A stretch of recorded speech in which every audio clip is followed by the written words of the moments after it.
welcome to the SwimSwam podcast. I'm your host, Coleman Hodges, and joining me today is UVA team captain, Alexis Wenger. Alexis, how are you doing today? I'm good. How are you?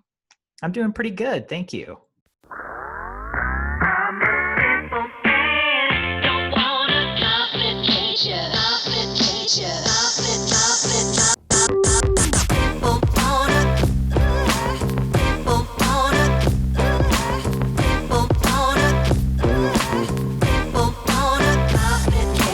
Let's hear a little bit about your background. How did you end up at UVA on the swim team? Originally I was going to go to University of Michigan, and then I ended up taking a trip last minute, like April of my senior year, and I went out to Virginia and instantly fell in love with it. I instantly clicked with the team, and then just had such a great time, went home, called up Todd, and committed like the next weekend. So Yeah. Well, how did you end up in swimming in general? Tell us a little bit about your formative years. So my dad taught me how to swim when I was 3. And then I didn't get into swimming competitively until I was like 6. I just joined summer league and I hated it. I hated it after the first week, so I quit. And then, summer league? Yeah, summer league. I hated it. I just did it. I quit before our first meet. I had went to like a week of practice and just like didn't like it. Okay. And then so I didn't swim for another 2 years until I was 8. Went out to dinner with my cousins, and they were doing summer swim league, and it was just a different team, and they were like, you should join our team that we're on, like it'll be more fun, you'll know more people. So I did. And then at our first meet, I could only swim freestyle at this point. I was not good at any of other strokes, and I swam a 25 freestyle, and I just broke, like, it was called the Grosse Pointe Hunt Club. It was just like our little club, and I had broke the pool record for the 8 and under 25 freestyle. So my dad was like, you're not quitting this time. And then that's how I came to be. But when did you find yourself first actually enjoying swimming? I enjoyed it from then on. Like, okay. Then I started, I didn't start year round till like a year and a half after that.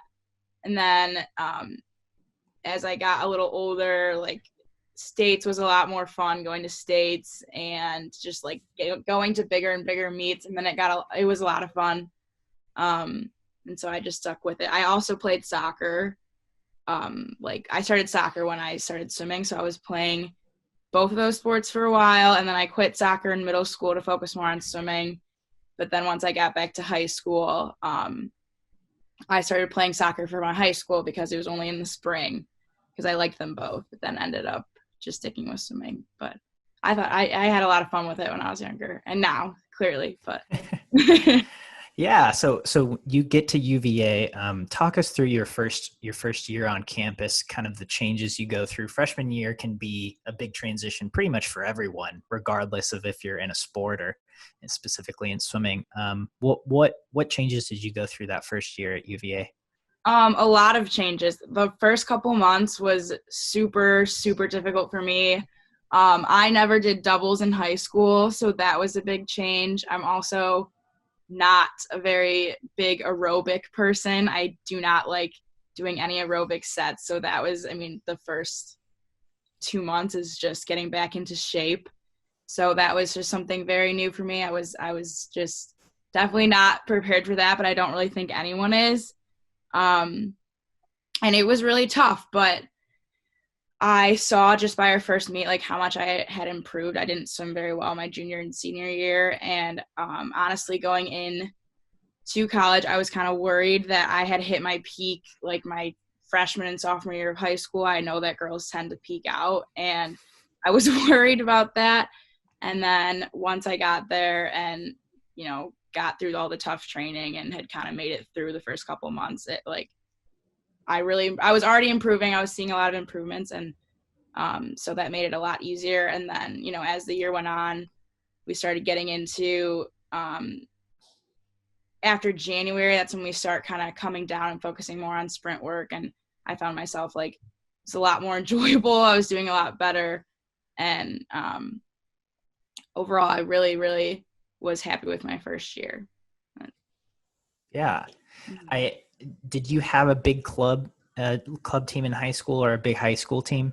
No, my club team was super small. Like whenever we would go to nationals, it was normally me and this one other, I don't know if you guys know, Jacob Montag, he's the swims from Michigan, and then maybe one other girl. Like it would be three of us. Or I think when we would go to NCAAs my senior year, we had the most people, and it was like 7. It was 4 girls and 3 boys. So we just had enough people for one relay, but we were not big, no. Gotcha. So I think Coach Todd will say this as well. You're kind of known for your power. You have a great start, great pullouts. Is that something you had developed in high school and just kind of continued on into college, or did you find that you really started developing an elite level talent for those kind of power moves in college? Yeah, I would say I think my pullouts have still improved. I think my pullouts were always kind of powerful. I've always been pretty strong, but I don't think I knew my strength in high school. I didn't know how strong I actually was. And so college and lifting really helped. Like even my first year, I didn't really know how strong I was. I was kind of started off like with everybody else, just lifting the same amount. And then it wasn't until we really started like maxing, I like kind of tested myself. And then this year I started lifting even more than I did last year, which I think has really helped me a lot through college, or through right now. But Yeah. When did you start becoming a breaststroker? um like I said before, when I first started swimming, I was only good at freestyle, and I got into butterfly. I was a little Okay. butterflyer, and my breaststroke kick was illegal for the first like 3 or 4 years that I swam. And then I finally learned how to swim it and ended up like becoming a breaststroker. Because originally I would only swim like 50 free, 100 free, maybe 100 fly, and then like 100, or once I learned breaststroke, like 100 IM. I didn't really even get into it too much. And then I really started liking it. I don't know, I just randomly kind of switched. And now now I don't even really swim freestyle anymore or butterfly. So I don't know. Yeah. Mm-hmm. So coming into college, did you have goals for yourself? I mean, I know you mentioned you were a little afraid that you had already, kind of reached your peak in the sport. So did you have goals coming in, and did those change throughout that first year? Yeah, for sure. I didn't want to accept that I hit my peak, and my club team coach was always like, you have so much potential. Like I can see you, competing with like Lily King. Not that anyone can really compete with her. She's unreal, but at least like breaking a minute, going at least like 58. And that was my big thing. I think breaking a minute. I didn't really see myself as much of a 2 breaststroker just because I was for so long. It was just so like my 100 breast compared to my 200 breast was just so different. It just was not. Normally you're kind of like, when you're a breaststroker, you're both for the most part, and I was just mostly 100. And so I really didn't see myself doing too well in the 200 either. I wanted to drop time, but I didn't know that like I would be able to make NCAAs in it or anything like that. But that changed throughout, like as I started dropping more time. Because I mean, I went fast when I was a freshman, and then like never really went close to any of those times. So I didn't know like if I was going to be able to, especially in the 200, just because I'm not a big distance person, even though it's not distance, but you know what I mean? So when you said you went a best time as a freshman, or you swam fast as a freshman, you mean in high school, right? Yes, freshman year of high school. So So I you just like did not really see myself doing well in the 200, honestly. so you didn't go a best time in breaststroke for 4 years? I had gone it my sophomore year at Okay. nationals. I matched it, but I ended up getting DQ'd because they said that my kick was like illegal, but it wasn't, because the reason was for it, like my up kick, it looks like when it comes down, I'm doing a fly kick, so I got DQ'd, and they didn't really have very good like race footage. You couldn't like see it because there wasn't underwater cameras. So I was going into finals, I was first, and then I was DQ'd. So, and then it's same in my 200. I wasn't first, but I had made it back. And Gotcha. then after that, that was hard to come back from also because I was scared for all my next meets that I was going to get DQ'd, which was kind of an issue, but. That's I think that's a very relatable issue for a lot of breaststrokers, right? Because that line between the up kick and the down kick is so fine, and it's I don't think you can even argue that if you have a good up kick, it's faster. Right. Um, so how did you kind of come back? Did you make changes? I know, for an example, we've seen Cody Miller, 2019 Pan Ams, he DQ'd a relay, and then he came back. He actually, publicized, okay, I'm making a change to my technique. A lot of people kind of in that same boat. How did you get through that kind of stigma of, oh, am I going to get DQ'd now at Um, any race? I definitely was a little more cautious, but like my coach, when we came back that next week, like we took a lot of videos of my kick and like he ended up sending them to USA Swimming because it just like was legal.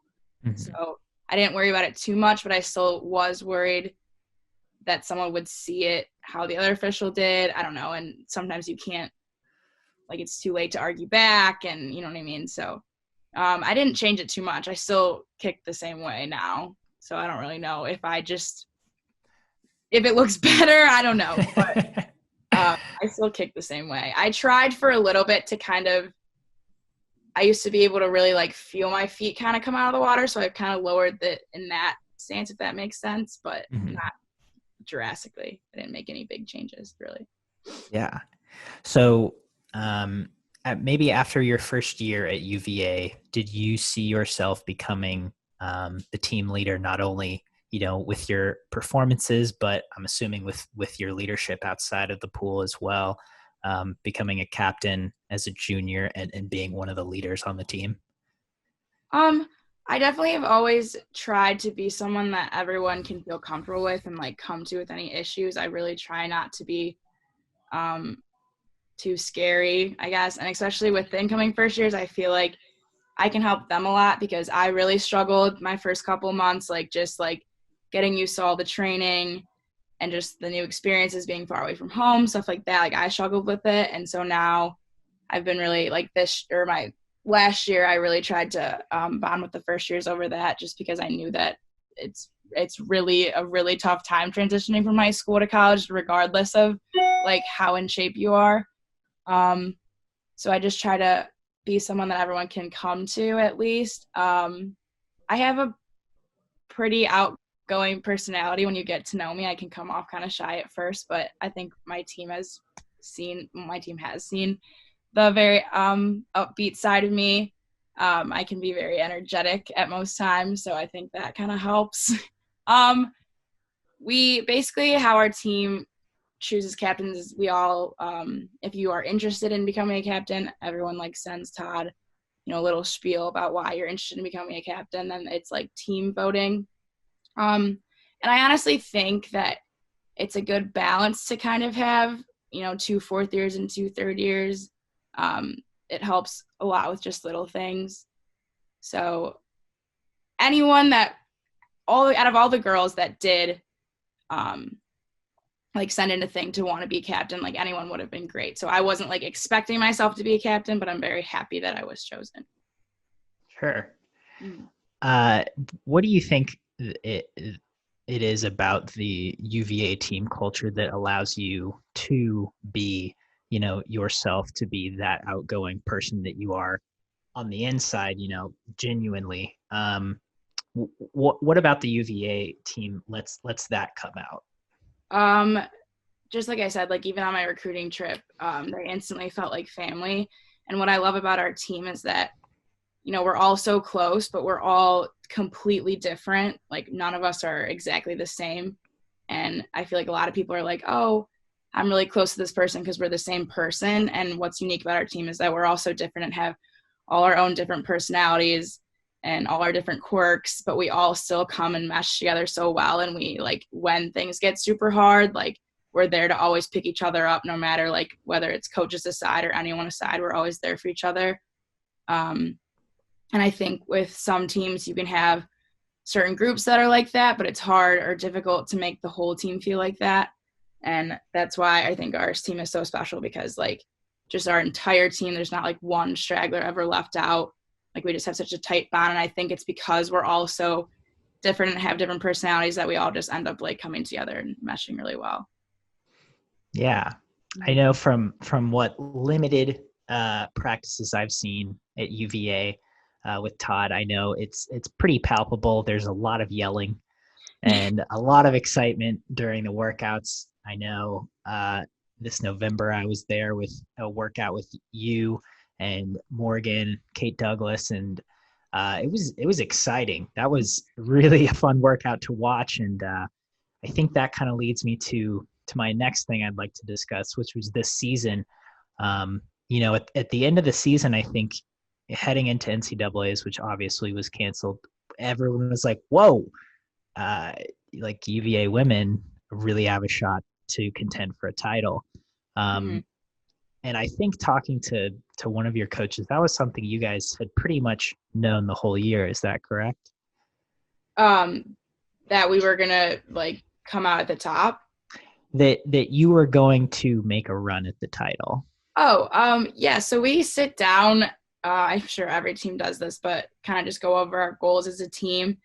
And we had made one of our goals to win ACCs, and then we originally just wanted to get top 4 at NCAAs, like just win a trophy. That was like our goal for a really long time.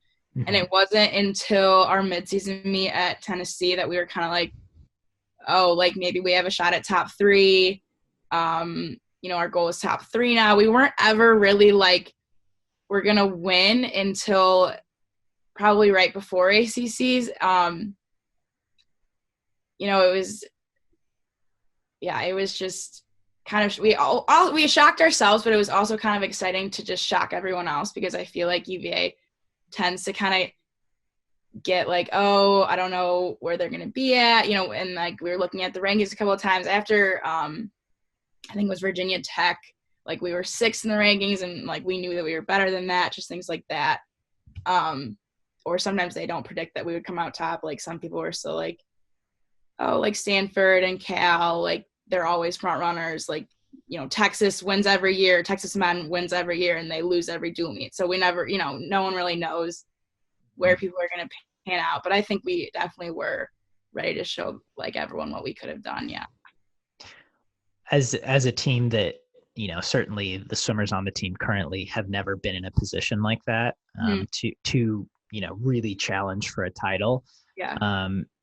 After ACCs, did you guys feel pretty prepared to do that? And if so, how had you guys put in the work and put in the prep to be like, all right, we feel battle ready? I think one of the main disappointments that came with not having NCAAs was not having our 200 medley relay. We were really excited about that, and like just the whole year especially after Tennessee, and me, myself included, Morgan, Kate, and Caroline were all not tapered for ACCs. So we were super excited and confident because we would have gotten that taper meet and like gotten the taper and seen what we could have done, as long as there was a lot of other girls that weren't tapered. And just seeing how well we did do at ACCs, I don't think we even expected to score the most points that's ever been scored. We just went out and had a really, really good time, and we're a lot more confident walking in than we have ever been, I think, just especially coming off of my first year. I don't think we were as confident. We were more like, oh, we might win. Like NC State's always such a good battle, so we, you never know. But I think we walked in a lot more confidently this year, and then going off of that, like we came back with a lot more confidence, knowing that since we just did that we definitely would be able to make some noise at NCAAs. Was it a surprise to you at all how highly you were seated in your events at NCAAs? Yes, I had kind of argued with Todd about this quite a lot, because I never thought that I would not taper for ACCs, and he was basically telling me, like, you're not going to get any taper, like, you're not going to get any rest. And, like, even my dad was arguing with him, like, she needs rest. And he was like, no, like, she's a different person this year. Like, she doesn't need it. Like, just trust me. And, like, at first I just, like, I agreed with it. I was like, it's fine. And as I got closer and closer, I was kind of like, okay, you might be right for like the first day. I'll be fine on the first day, but like, how am I going to make it to Saturday and swim the 2 breasts? Like, I'm going to be a lot more tired than, Kate or Morgan, who don't ever really get rest. And so no, I was really shocked with how I swam at ACCs not being tapered. I did not think that I could go 57 untapered. Sophie clearly wasn't tapered either, so that was a good matchup. Like, she's so amazing, but no, I did not think that. I was very surprised with how it turned out, but yeah. Can you walk me through those races? How did you feel in the 100? How did you feel in the 200 on that last day? Not as bad as I thought. I felt really good in the 200. We've been working a lot on stroke count, so as long as I hit my stroke count, like, I know that I'm okay. I also had been working a lot I went from 1 200 stroke practice to 2 3 a week, so that helped my 200 a lot. I mean, the 200 is always painful, but like, with the pain, I was happy with my result, because normally when I start really hurting, like, I'm like, oh no, this is gonna go badly, but it didn't, so I was happy with that. Nice. So moving forward from that,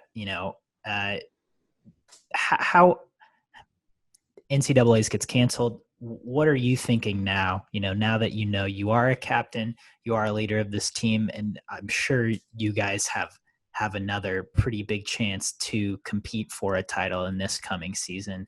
But with so many unknowns, how are you guys facing moving forward as a team? I think, as always, I think everyone is kind of hoping to at least have as normal as a season as we can. Whether that's not traveling as far, I hope we get to still travel. Right now, I mean, I think it's been a struggle, most of us not swimming for 3 months, kind of starting to slowly get back into things how they were before. I think right now the big emphasis that we've been putting on our whole team is just to not freak out, but just to slowly get back into it, not to injure each other or, go back into 8-10 grand in 1 week. Todd's been setting out some stuff, so we're starting at like 3 grand, then slowly progressing up week by week, which, since now most people are starting to get back into pools, but still not trying to stress anyone out too much, because I know, like, through this whole process, like, I've had a lot of anxiety, like, oh my gosh, I haven't been swimming this as long as anyone's been out. Like, am I going to fall back to how I was before? Like, am I going to be able to get back to where I was? That's been really stressful, but I think we've done a good job. Like, all of us stay in touch every day and, like, keeping each other kind of accountable for everything. I think at this point, all of us are, like, by far ready to be back in and get ready for the season. Just because we've already had such a long break and we want to be able to contend for or compete for another title, hopefully. We're just hoping that is able to happen, even if it's no spectator. But just doing what we can at the pace that we can to get back. We're not trying to, like, Todd's been good about not trying to pressure us too much about if you can't get, because not everyone's able to still get in 6 days a week, like 7 days a week. It's more like 3 or 4, and you don't know what hours you can get into an outdoor pool, and it's been kind of crazy, but we're working towards it. Yeah. I mean, yeah, I think what you're saying is so relatable, because literally every swimmer in the country and the world is going through this right now. How have you personally, maintained fitness throughout this quarantine? Are you able to swim? I'm guessing you're at home right now. You're not in Charlottesville. No. Pools in Michigan just opened back up June 8th, kind of. It's more like you have to schedule a time. My club team is still figuring out, like, they haven't gotten our whole team back in. So I've been swimming. Last week was the first week that I got back in, and I've just been swimming on my own, like, in the mornings. I coach a summer league swim team, so I just come before they have practice at 7, and I swim for like an hour and 15 minutes. I just try to do like 3 grand right now. That's what I've been doing. But before this, I have a trainer who owns a gym not far from my house, and since he owns it, like, he was allowed to do just privates since it's just one-on-one. So I was doing that to keep trying to maintain my strength as much as I could. We have a Peloton bike, so I got into that to try to do some cardio. But now it's been nice to get back in. It's interesting to see how cycling kind of helps your swimming. But yeah, that's what I've been doing. But now I'm slowly starting to get back in. So it was rough the first week, but this week was significantly easier than last week, which is good. It's making me be a little bit more positive about going back at least. Yeah, that's certainly. All right. So last kind of topic that I'm interested in covering is UVA started doing Trash Talk Tuesday. You came on this past Tuesday to sort of continue the conversation about this Black Lives Matter movement that is happening in our country right now. And I'd like to ask you about your experience, as a Black woman growing up. Did you ever experience, did you feel a segregation ever growing up? Personally, okay, so I have gone to private school since preschool. I've been there like K through 12. I went to private school in Grosse Pointe, which is like a majority white suburb. So all of my friends growing up were all white. And I mean, I think I'm fortunate enough to be mixed, so I get a good little, mix of both. I get to see both sides, which is nice. But definitely growing up, I would say I just wasn't aware to certain circumstances that were happening around me, or I just didn't acknowledge anything because, I had grown up just around, like, all my friends were white, like I said. And maybe I just didn't, like, I personally had no bad experiences. Like, I never had any real racist things happen to me, but I definitely now, as I have thought back, I witnessed or heard things, not only just comments to me that I would kind of just shrug off or just not really think that they were, subconsciously racist things. I think that's the issue, is I don't think any of my friends from home or anyone I grew up with is a racist at all. I just think that, everyone makes mistakes and says, I've done it myself, like says self-consciously racist things to someone. And, I definitely growing up was not someone who told someone, oh, that's wrong, you shouldn't say that, which, like now I'm like, okay, like, I don't know why I did that. I just wasn't thinking like as a middle schooler or high schooler about all that kind of stuff. But I never personally really witnessed anything nearly close to what Blacks face every day. So, I mean, in that way, like, I can't really speak too much on that, but, yeah. Sorry. Not at all. So given this, the murder of George Floyd, the countless murders of other Black males and females, to white policemen, what do you feel like you've gained? What do you feel like you've learned the past few weeks, just kind of, being a part of this experience of this movement?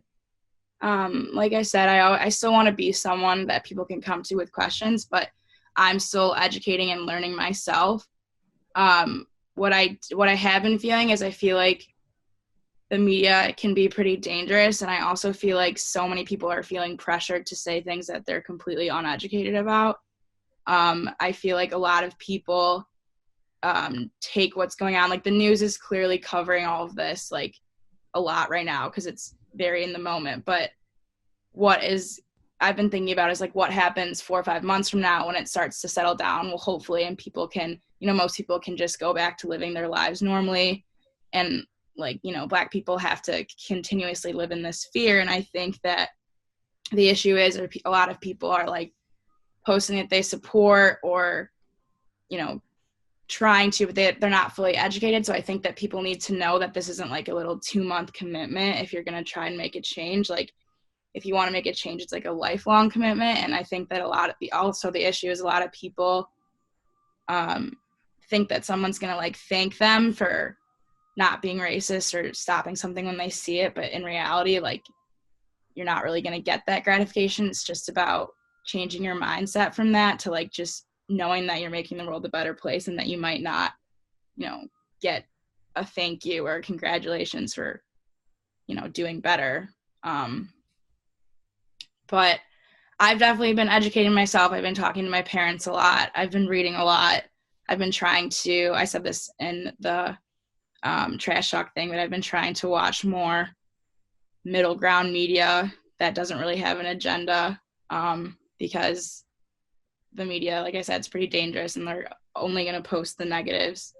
But I've been trying to be more aware of little, subconscious comments that are said to me or just said about George Floyd or anything, and kind of just put that into perspective about like what people are saying and kind of either distance myself from people or help them in a way. But like at the same time, I've been trying to realize like it's not really my job to tell some people what's right and what's wrong, and definitely like try to help them, but at some point, it's not my job to do that. You just need to like know what's right.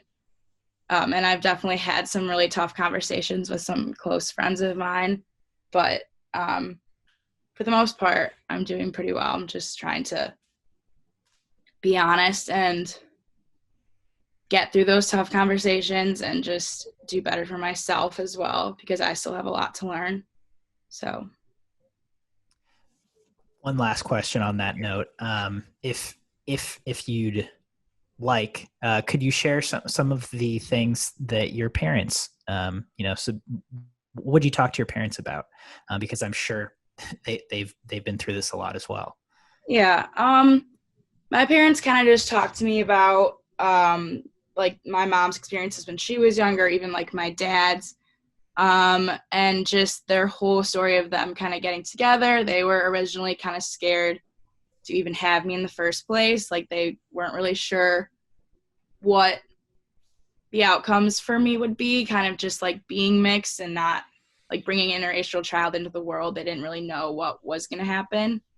They're happy that they did, but just conversations like that, learning more about how they grew up and dealt with stuff like this. And they just mentioned a lot of their concerns that they were worried about with me.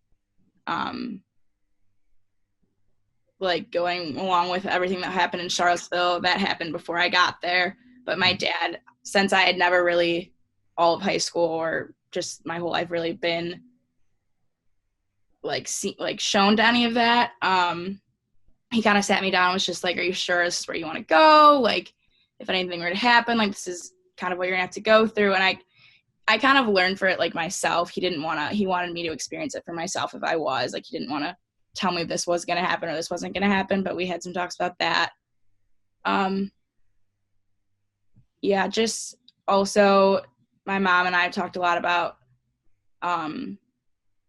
just things like I can say to my friends, like, if they have other influence, like, I don't really think the issue is our generation. It's more like parents and grandparents, but, just kind of telling me about just things I can do. And they're always going to be there to support me no matter what, and they have been. So.